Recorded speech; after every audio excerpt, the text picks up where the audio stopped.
Hi, it's Paul from HobbyLink International. Today we're going to have a look at a brand new kit from Italeri. This is 100% new molds kit. This is their 1/72 F-35B.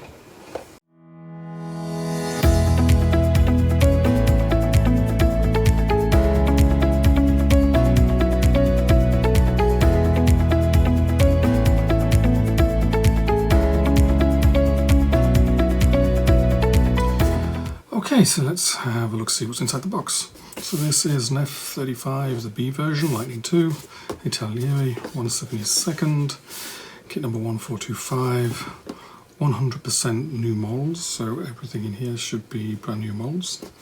Also say here 3 decal versions, British, American, Italian. External armament set is also included. On the side, picture, bit of history, so that's the decal sheet. It's about just under 22 centimeters long, and there's the 3 decal options. So let's have a look inside, shall we? The box is sealed, so just remove those.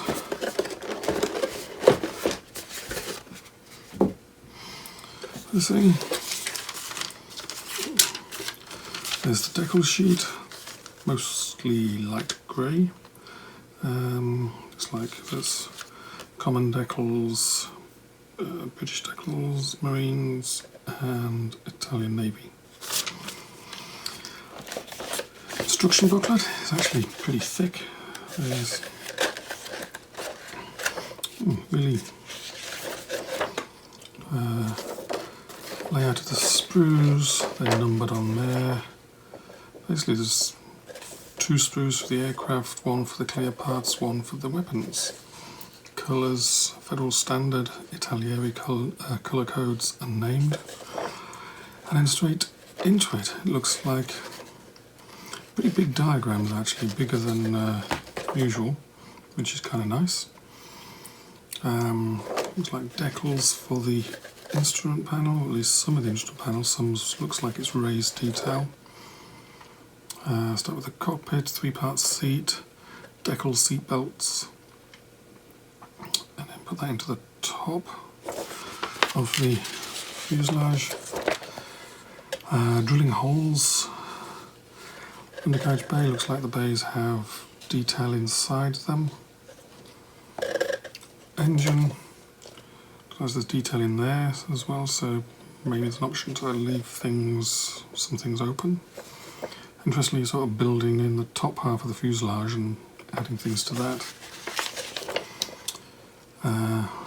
More engine. You have optional choices here, but not yet so far. That's all in there. Looks like you pretty much cover up all the engine for the most part.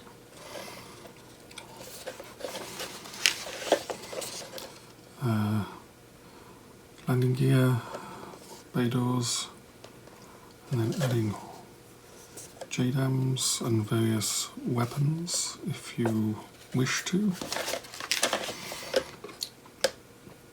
And still adding more doors to things. Undercarriage, main undercarriage, 2-part wheels.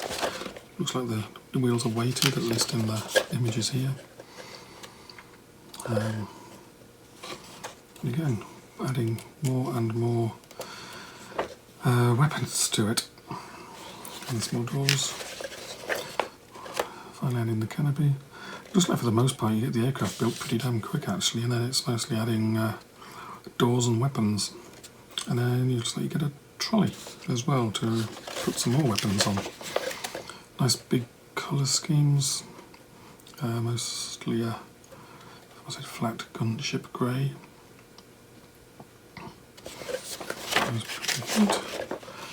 Shows you where the decals go, colouring for weapons and the trolley, that's all good. Instructions look pretty good actually, quite impressed. So then we have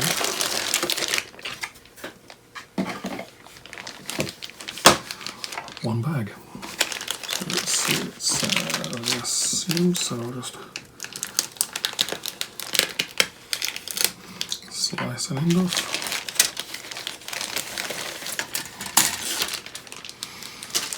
Canopy. This comes pre-coloured in that sort of orange tint, so that's pretty neat. You don't have to start getting adventurous in trying to colour that yourself.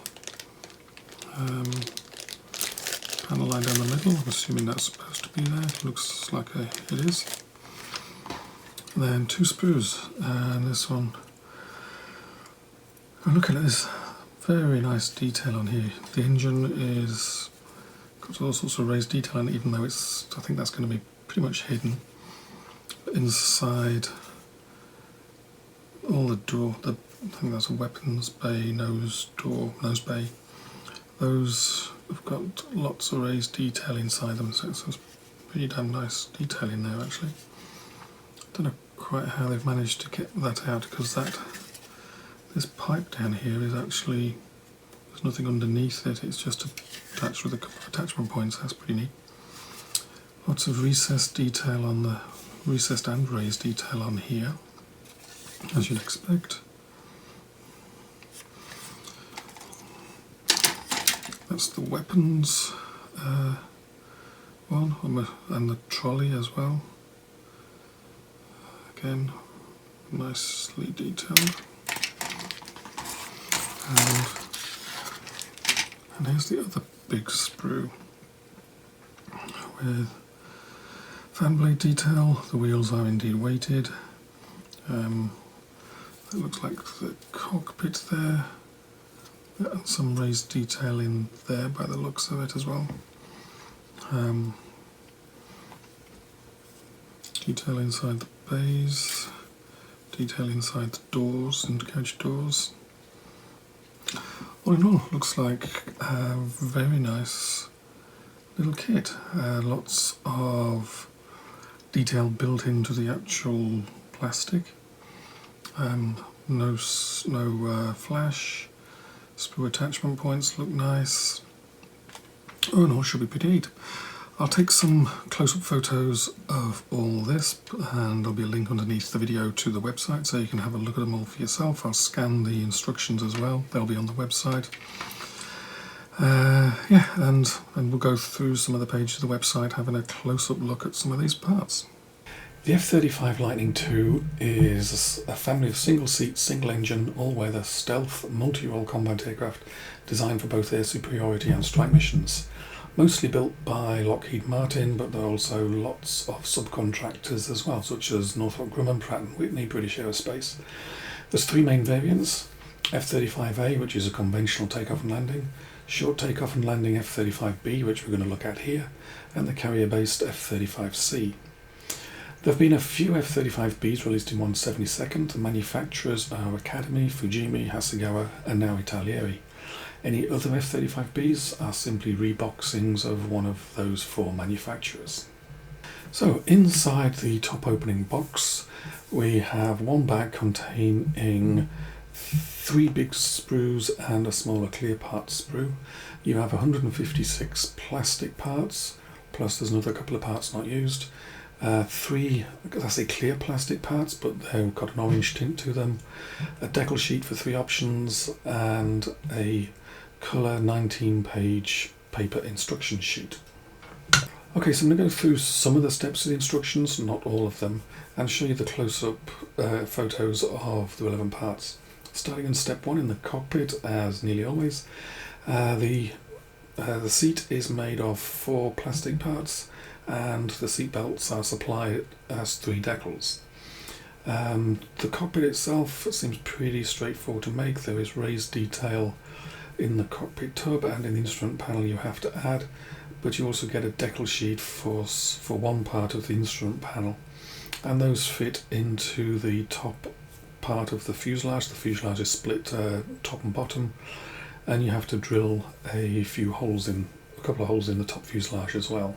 Over the page, step 2 just has you drilling more holes into the top of the fuselage.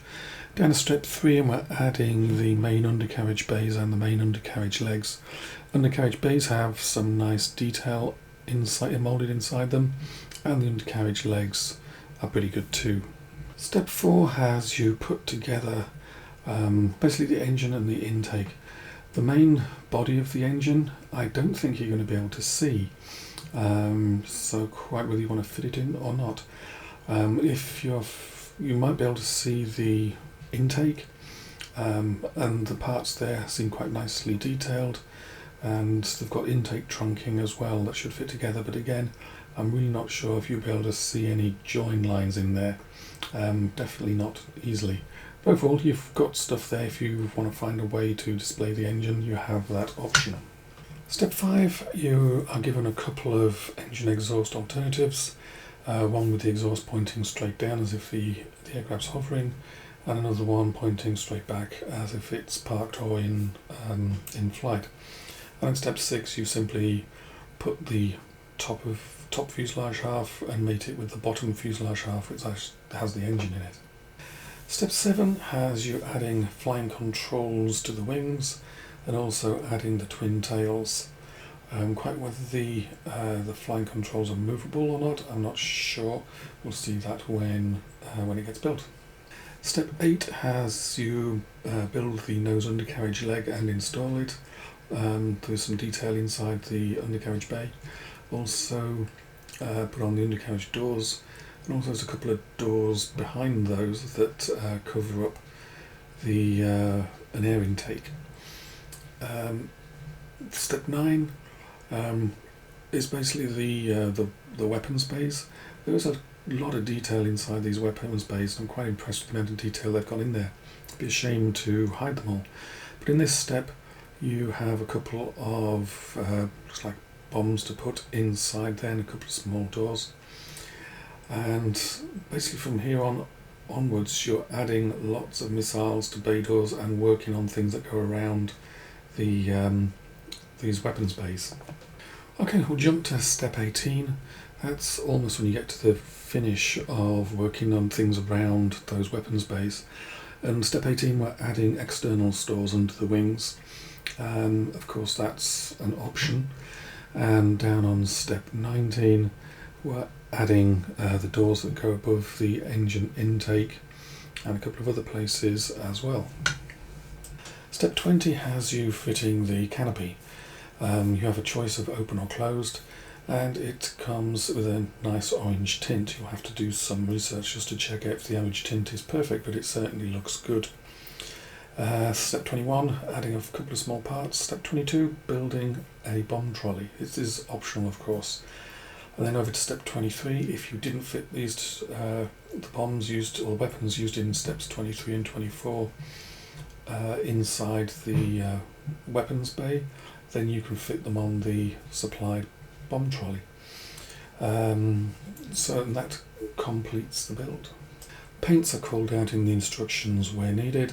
You're given the name of the paint, the Italeri reference number for their paint range, and also the federal standard number. You have 3 decal options, one British, one American and one Italian. All are very similar because the aircraft are overall a flat gunship grey. The paint scheme for the aircraft doesn't vary. Essentially it's just the decals, and there's a couple of other little options as well, but not many that differentiate them. But the decals look to be very good.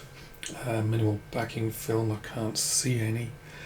You're also given painting guides for all the weapons, and even the trolley, the bomb trolley that's in there as well. So all in all, you get everything you need is there. Diagrams are in colour as you see, so that should be pretty good. Okay, so an overall conclusion. Firstly, I checked the Italeri sprues from their earlier F-35s, and these sprues are indeed have completely different layouts, so they are 100% new models. Very nicely detailed. Obviously Italeri with these new models have taken advantage of getting closer looks at the F-35B, so there's a good chance they're going to be pretty accurate. You get some 3 different decal options.